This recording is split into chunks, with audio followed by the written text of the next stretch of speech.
क्या ज्ञापन दिया गया है? क्या कुंदन चौहान धार्मिक हिंदू जागरण मंच। आज हम सभी संगठन के पदाधिकारी और हिंदू जागरण मंच के मुख्य अधिकारी हम सबसे कृष्ण जी महानगर से हम एकत्रित हुए। आज जो 8 साल की बच्ची के साथ जो 21 साल के युवक कम्युनिस्ट जो घिनौनी हरकत करके उसके बाद में जो हत्या की है, जो टुकड़े कर करके, उसके लिए हम संगठन की तरफ से ज्ञापन देने आए हैं।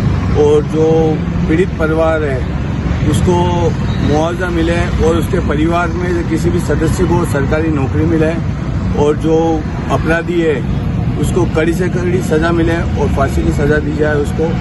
और जिस पुलिस जवान ने तत्परता दिखाते हुए अपराधी को पकड़ा वो किया, उसको भी रिवॉर्ड दिया जाए। और जिस तरह से आए दिन ये छोटी बच्चियों और महिलाओं के साथ ये घटना हो रही है, जो सरकार बैठी है राजस्थान सरकार, उसको भी ध्यान देना चाहिए कि महिलाओं के साथ जो अत्याचार बढ़ते जा रहे हैं इसके कुशासन में उसको ध्यान देना। ये मामले में जो भी एक बिल्कुल छोटी मासूम 8 साल की बच्ची के साथ एक घिनौनी हरकत की गई है और उसकी नृशंस हत्या करके जिस परिवार ने उस अपने बच्चे का इस कृत्य में साथ दिया वो कितने दुष्ट हैं। मैं इसी के अगेंस्ट आज ये ज्ञापन लेकर अपने संगठन के साथ आई कि इस अपराधी को कठोरतम दंड, फांसी की सजा, इसके परिवार जिसने इसमें सहयोग दिया उनको सजा, पीड़ित परिवार को प्रतिकार के रूप में आर्थिक सहायता, नौकरी, क्योंकि सामाजिक कलंक की दृष्टि से हमारे समाज में इस घटना को देखा जाता है तो परिवार बाहर निकलने में भी शर्माएगा। वो कैसे काम करने, मजदूरी करने जा पाएगा? उनके भरण पोषण की व्यवस्था सरकार को करनी चाहिए, क्योंकि सरकार की नाकामी ही तो है कि इस तरह के अपराधी होते हैं और छूट जाते हैं, भय नहीं होता। तो इस सब को देखते हुए सरकार को उनके संरक्षण की व्यवस्था करनी चाहिए और हमारे समाज में ऐसी घटनाएं दोबारा न हो, इसकी व्यवस्था भी सरकार को करनी ही होगी, करनी ही चाहिए।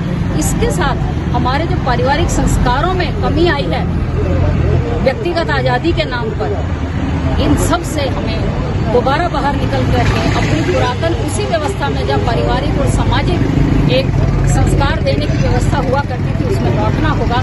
इसी के लिए मैं अपना बात समाप्त नहीं करती। जागरण मंच महानगर सह संयोजक, ये जो मामले की जो घटना सामने आई है इसमें एक 8 वर्षीय बच्ची के साथ में बलात्कार कर जिस तरह से टुकड़े टुकड़े कर ये जो हत्या की गई है, ये मानवता को शर्मसार करने वाला कृत्य है। यह व्यक्ति, या चाहे इस प्रकार का कृत्य करने वाला व्यक्ति किसी भी जाति या किसी भी धर्म का हो, वह मानवता का दुश्मन है और इस प्रकार के व्यक्तियों पर कड़ी से कड़ी कार्रवाई करनी चाहिए। इसके लिए जागरण मंच जो है वो यहाँ पर धरना देने के लिए उपस्थित हुआ। अच्छा, एक ही पिछले दिनों जो पंडित धीरेन्द्र शास्त्री की सभा हुई थी, सभा के बाद में अगले दिन बंद रखा गया, समर्थन दिया गया था।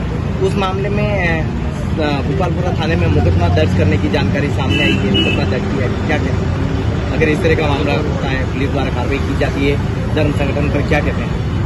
जी भाई साहब, ऐसा कि इस प्रकार से अगर जैसे उमलगढ़ वाला जो विषय आप बता रहे हैं भाई साहब, तो उमलगढ़ वाले विषय में जिस प्रकार से शास्त्री जी, धीरेन्द्र जी शास्त्री जी ने कहा था कि वहाँ पर जो है वो जो ध्वज है वो भगवा होने चाहिए, तो मैं ये मानता हूँ कि वो महाराणा प्रताप का किला था, वो उनकी जन्मस्थली थी और वो एक सरकारी संपत्ति है। इसके नाते यदि अगर हम लोग ये मानते हैं कि वो मेवाड़ में महाराणा प्रताप की जन्मस्थली है तो वहाँ भगवा ध्वज होना चाहिए। और अभी तो अगर उसको सरकारी दृष्टिकोण से देखा जाए तो वहाँ पे तिरंगा झंडा लगा सकते हैं, परंतु हरे झंडे की तो वहाँ पर कोई जगह भी नहीं है। और इसके खिलाफ अगर प्रशासन कोई कार्रवाई करता है कि नहीं।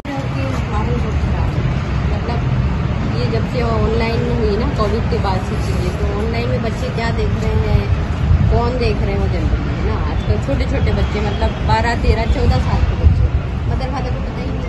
मैं एक चीज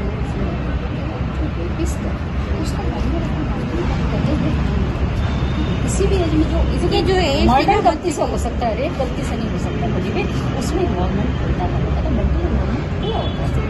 और ये बच्ची इतनी छोटी, मैं 12-13 साल की बच्चियों से ऊपर जो होती है ना, मैं कभी फेवर नहीं करती क्योंकि उनमें बच्चे में इन्वॉल्वमेंट मिलता है ना, मुझे ना होते हुए ये चीज़ आपसे। लेकिन